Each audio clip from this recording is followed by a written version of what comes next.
Hello, in this video we're going to be talking about a topic that every single one of us experiences on an everyday basis, and that is, why do we have good and bad days? Now, as a human myself, I experience these days too. Sometimes I have good days and sometimes I have bad days. I can have good days when the weather is nice and sunny, when I have a good night of sleep, like 8 or 10 hours of sleep, spending time with my cats, making music on my phone. Those are some of the things that I've covered. And now the bad days. I could have bad days when I have canker sores, feeling pain, being sick, having a headache, not having a good night's sleep, arguing with my parents. I rarely do that now because I'm a man. A young man, by the way. Losing friends. Not communicating properly. I blame that with my autism. I have mild, I should say. And plus, I am improved by, let's say, 48%. Those are some of the things I've covered from the good and bad days I experiences.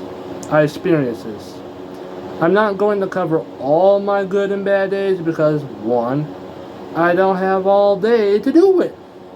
I got a life to live. And two, a robot or a hacker could be watching me, what I say, and put that information on the internet. And some people who know, if they know who I am, will look it up, DGN's feelings, and know what feelings I'm feeling. So yeah, DGN is going to be private about it. So that's my little story I told you about. Now, why do people have good and bad days? Well, on the good days, people will clean their houses, mow the lawn, depending on where you live, like climate range, seasons, the type of housing that you live in, like apartment complexes, going grocery shopping to buy food and supplies, and plus that perfect item that you always wanted. Plus, there's online shopping as well, so you don't have to deal with the shopping carts in the ways. You won't have to deal with the shopping carts in the way, waiting in line, out of stock supplies, and parking.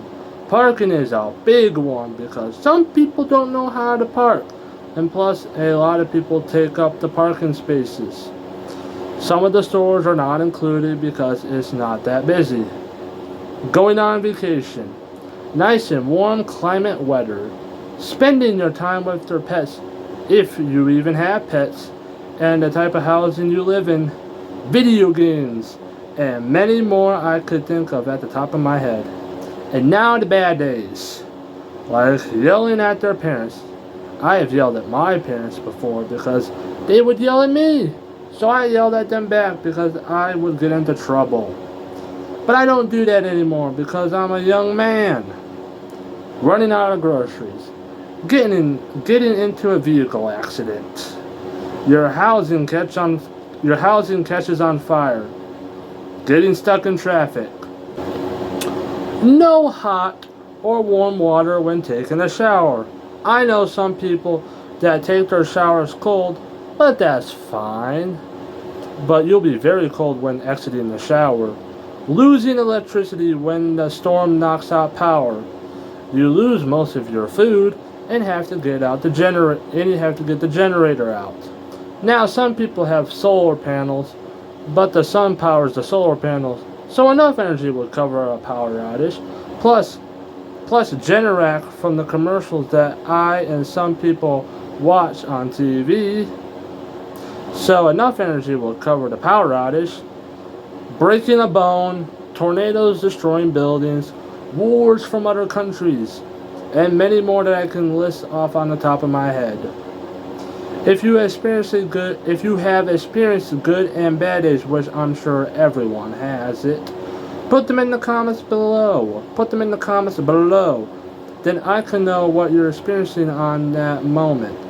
That's all I gotta say, and there's going to be a sequel to this called Why Do We Have Mad and Sad Days? So stick around whenever I release it. That's all I gotta say. Be sure to like, comment, and press the red subscribe box button for more content like this.